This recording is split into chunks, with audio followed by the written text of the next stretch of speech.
What is up, guys? Welcome to part 2 of our Into the Emerald Dream card review. We're going to get right into it. All the cards have been spoiled, so we're going to do about 4 classes here, and then we'll finish it off in part 3 with the last few classes. We'll start off with Death Knight. Oops, that's not what I meant to do. I wanted to get the... there you go. So we're going to start with Ursoc, the 9-mana 6/14 beast for Death Knight. Battle Cry, attack all other minions, Death Rattle, resurrect any killed, any that is killed, and you can see the signature there. Art is pretty cool. And don't worry, guys, I'm going to show you some 6 signatures in this particular video, so stay tuned for that. I would consider this card to be pretty good. I'm going to give it 4 out of 5, even though it does seem a little slow. 9 mana is actually very, very slow in this meta, but with the recent nerfs to Zerg and to Terran, there's a chance that it can succeed. Now, I want you to keep in mind that when you resurrect any that this kills, it gets resurrected on your side. So 6 damage is a pretty good amount to kill most creatures with smaller casting costs than this. And 14 health means that you probably live to kill about 3 to 4 creatures. So I do think that this is pretty interesting. There is no rune requirement, making it a pretty decent card. The other legendary we get is Nithendra, the Undead Dragon, 7 for 7/7.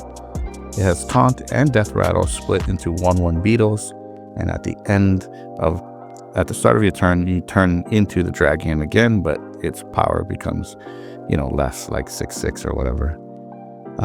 You see the beetles, you see Nithendra, the signature, pretty sick signature. I wouldn't not hate getting this, even though I do not think this card is very good. I'm going to give it 3 out of 5 for 2 reasons. I don't think it's good now, but I think it will be very good in 2 or 3 expansions when Double Unholy gets some support, or where there's a way to get payoff for your corpse spending. One thing that Death Knight is doing really good right now is finding ways to generate corpses, but not and it has ways to use corpses, but it needs a better payoff. Like Climactic Necrotic Explosion is a good one, but it's rotating out. So I do think this dragon is 3 out of 5. It'll give you a ton of corpses, but the question is, what can you do with the corpses? Next is Hideous Husk, and the cool mechanic that Death Knight is bringing, which I think is very flavorful and cool, is leeches. So this one is a 6-mana 3/5 undead beast. Your leeches steal 2 more health from their victims, and the battle cry is to summon 2/0/2 leeches. So at the end of your turn, your hero steals 1 health away from the lowest enemies, right? So this means that these things will be stealing 3 health after the first summon. This is pretty bad, though. I'm going to give this 1 out of 5. I don't think this particular card does well. Its stat line is too weak. And yeah, I don't know. I guess we'll see. But I think this is just a little too slow, a little too weak. Grotesque Runeblade. If your last card you played had an Unholy Rune, gain +1 attack and replete for blood and gain +1 durability. So 2 for 2/2 weapon. There are a bunch of different opinions on this. I personally just don't think it's good. This is a 1 out of 5 for me. Sanguine Infestation, another one of the leech cards. Draw 2 cards, summon 2 O2 leeches. I'll give this one more credit, but the problem is, the leeches are only 1 damage each, so you really need a better way to power that off. So maybe a 2 out of 5. Corpse Flower, after your opinion summons a minion, spend 2 corpses to deal 3 damage to it. I just don't find it that good. 1 out of 5. Morbid Swarm, choose 1, summon 2 1/1 ants, or spend 2 corpses to deal 4 damage to a minion. I think this is quite good. This is 4 out of 5.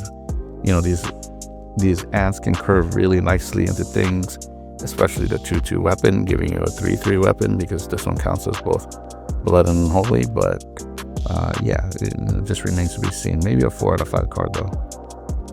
Infested Breath, 2 mana, deal 2 damage, summon an O2 leech.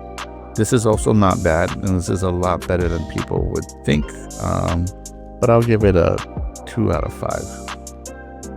And lastly, we have, well, actually we got 2 more cards, but Monstrous Mosquito, 1 mana, 1/2. At the end of your turn, give your other minions +1 attack. I don't know, it's an interesting card. I don't know how good it would be, but I'll go ahead and give it a 2 out of 5 because of the nerf to Zerg. And then lastly, we have Rite of Atrocity, discover an undead, spend 2 corpses to give it a dark gift. This is a crazy good card. This is probably 4 out of 5, maybe a 5 out of 5 card. Remember, you're going to use your corpses and you're going to get a dark gift for 1 mana. I think that, you know, really the cost or the value of a dark gift is probably 2 mana at least. So I think this is pretty good value. I'd say 4 out of 5, pretty decent card. So let's get to Priest. Aviana Elune's Chosen. Start a 3-turn lunar cycle. When the full moon rises, your cards cost 1 this game. That is pretty cool. This signature card is just so sick. But this is expensive. This is like turn 12 or 13. I think this is just honestly way too slow. So in my opinion, this is a 2 out of 5. Tyrande, on the other hand, Battlecry, the next 3 spells, you play class twice. I would say that this is very strong. It's going to see play 4 out of 5 probably. And what is probably one of the sickest signature cards is this right here, Tyrande. Look at that. That is awesome. 4 out of 5 to me.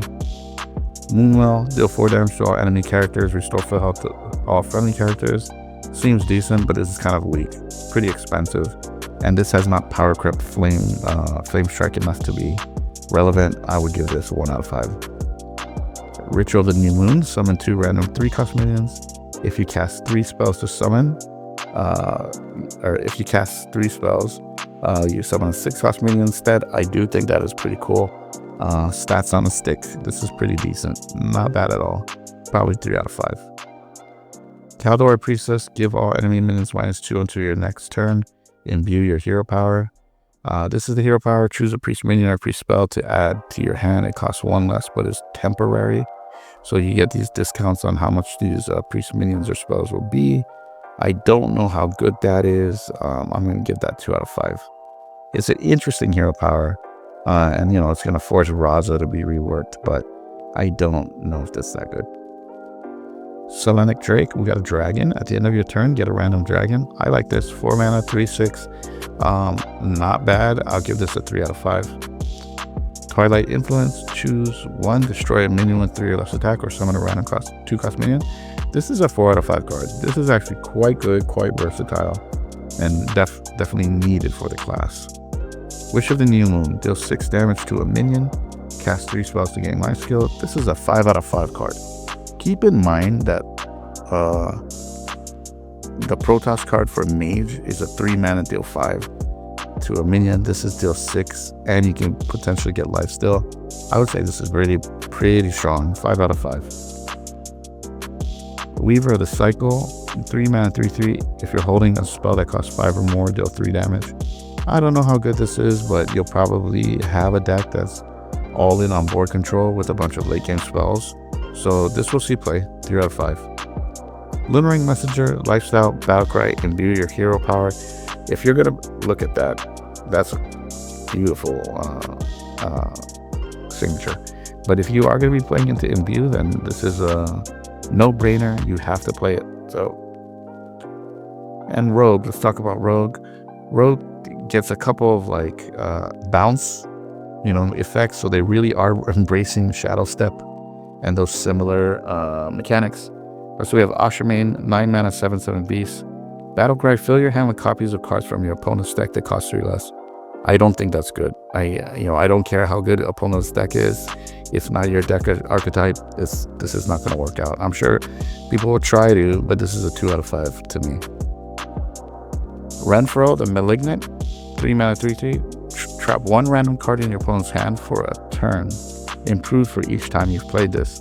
So, you bounce them back or whatnot, and the next time you do this, you trap on 2 cards or 3 cards. I don't find that to be very good. Disruption in this game is not as good as you'd expect it to be, so I'd say 2 out of 5. Shadowcloak Assailant, 4 mana, 3/5. If you're holding one of the same cards as your opponent, shuffle theirs into the deck. I mean, that's interesting, but not very good. 1 out of 5. Barbed Thorn, 3 mana, 1/3 weapon. You either gain poisonous or deal 2 damage to all enemies. I like that. I think it's a pretty good weapon. 3 out of 5. Harbinger of the Blighted. Whenever this enters your hand from the battlefield, summon 2 random 2-cost minions. Yeah, that is pretty sick. Yeah, this is a 4 out of 5 card. This is pretty good. Web of Deception. Return a friendly minion to your hand to summon 4/4 Spider with stealth. I also think it'll be pretty good. So I'm gonna give it a 4 out of 5. I think that bounce mechanic is gonna see interesting play. Twisted Web Weaver. Whenever you play another minion you've already played, draw a card. I think that's a pretty good 5 out of 5 card. I think people are sleeping on Rogue. It's got interesting play style. Tricky Satyr. Battlecry. Get a copy of the lowest cost card in your opponent's hand. 3 mana, 4/3. It's like a 1/5. It really is a do nothing to me. And Mimicry. 1 mana. Your opponent draws 2 cards. You get copies of them. This is also a 1 out of 5. I don't find that to be very, very good at all. And then lastly for Rogue, we get Nightmare Fuel. 1 mana, discover a copy of a minion in your opponent's deck. Combo with a Dark Gift. So that might be pretty interesting. I don't know. Maybe in the ETC or in the sideboard. I give that a 3 out of 5. And that's it for today's video. I'll cover the final classes in the next video, as well as the neutrals. So stay tuned for that.